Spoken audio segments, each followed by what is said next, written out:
Cet homme, il s'appelle Nicolas Sicardi et c'est le pompier qui a été percuté par la pourriture. Alors on en sait davantage sur le profil de cette ordure pour qui... Non mais vraiment, je vais vous raconter, vous allez halluciner. Enfin, donc il s'appelle Charlie B, celui qui lui est rentré dedans volontairement.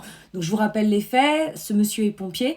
Il était à la caserne et devant la caserne, ils entendent un bordel, évidemment, rodéo urbain, tout le bordel. Avec des collègues à lui, il demande aux pourritures qui s'amusent à faire n'importe quoi, d'arrêter parce que ça peut mettre en danger des gens et qui peuvent percuter quelqu'un. Bien entendu, les pourritures ne l'entendent pas de cette oreille, et particulièrement Charlie B, qui, pour se venger, lui a foncé dessus volontairement. Donc actuellement, Nicolas, il est dans le coma.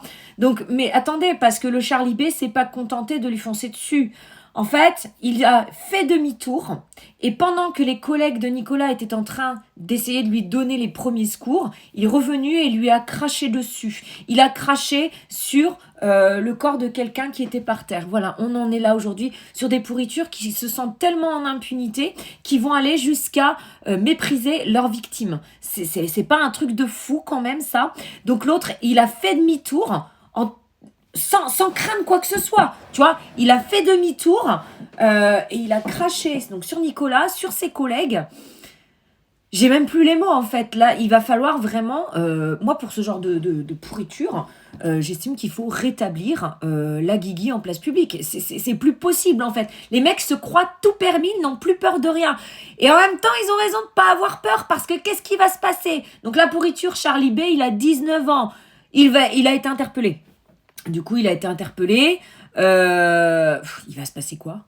Il va prendre quelques années de prison. Et encore, si ce n'est pas du sursis, parce que si Nicolas sort du coma, ben, l'autre, il prendra peut-être que du sursis. S'il prend du ferme, il va faire quelques années. Dans 4-5 ans, il est dehors parce qu'ils vont estimer qu'il est jeune, que ça peut lui gâcher sa vie, etc. Bah oui, parce qu'aujourd'hui, la justice, elle fonctionne pour les pourritures, pas pour les victimes.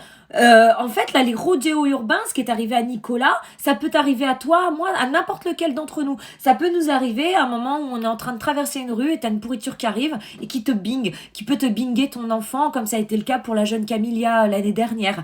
Voilà, on en est là aujourd'hui. Et que fait le gouvernement? Rien. Rien que dalle. La police, les gendarmes sont complètement démunis parce que si malheureusement ils ont la gâchette un petit peu trop rapide, ils vont se faire reprocher d'avoir eu la gâchette rapide alors que c'est comme ça que ça devrait se passer.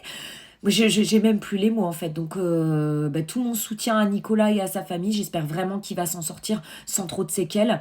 Et le Charlie B, là, vraiment, mais j'y souhaite toute la pourriture du monde. Enfin, c'est plus possible.